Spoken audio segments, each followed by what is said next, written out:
Guwahati university হস্পিটেলৰ দিছপুৰ প্ৰেক্ষাগৃহত আন্তৰ্জাতিক মহিলা দিৱস উপলক্ষে বিশেষ অনুষ্ঠানৰ আয়োজন কৰা হৈছে।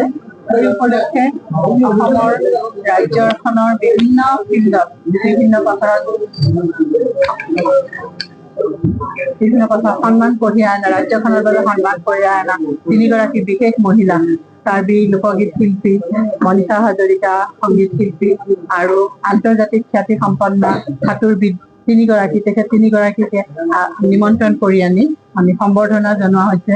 আৰু ইয়াৰ দ্বাৰা এক বাণী সমাজৰ আগলৈ আগবঢ়োৱা হৈছে যে আজিকালি মহিলাসকল কেৱল নিজৰ কৰ্মক্ষেত্ৰতে নহয়, বিশেষ ধৰণৰ বিভিন্ন ক্ষেত্ৰত সংগীতেই হওক, লোকসংগীতেই হওক বা খেল পথাৰতেই হওক বিভিন্ন ক্ষেত্ৰত আগবাঢ়ি গৈছে বিশেষভাৱে।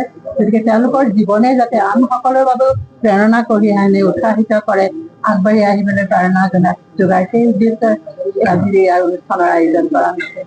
আশা কৰো ইয়াক আপোনালোকৰ সহযোগিতাই সফল কৰিব আমাৰ এই উদ্দেশ্য। ইয়াৰ লগতে ইউনিভাৰ্চিটি চিকিৎসালয়ৰ বিভিন্ন ক্ষেত্ৰত কৰ্মোদ্যোগী, উৎসাহী আৰু বিভিন্ন ক্ষেত্ৰত বিশেষ সেৱা আগবঢ়োৱা তিনিজন বিশেষ মহিলাকো পুৰস্কৃত কৰা হয়, সম্বৰ্ধনা জনোৱা হয়, যাতে ইয়াৰ দ্বাৰা অন্যান্য সকলেও উপকৃত হয়, উৎসাহিত হয় আৰু আকৌ পুনৰ নিজৰ কামৰ যোগেৰে কৰ্তব্যৰ জৰিয়তে আনকো সহায় সেৱা আগবঢ়াবলৈ সক্ষম হয়।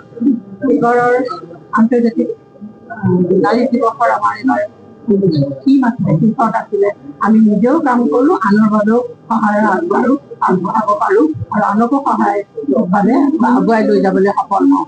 সেই উদ্দেশ্যেই ইউনিভাৰ্চিটি চিকিৎসালয়ে ইমানখিনিয়ে কৰ্মক্ষেত্ৰত আগবাঢ়ি আহিছে আৰু আজিও সেই উদ্দেশ্যে তেওঁলোকে এই অনুষ্ঠান পাতিছে। এই মহান বাণী আগৰ সকলোৰে বাবে আগবঢ়াবলৈ আশা কৰো আপোনালোকে এই ক্ষেত্ৰত সহায় সহযোগিতা আগবঢ়াব।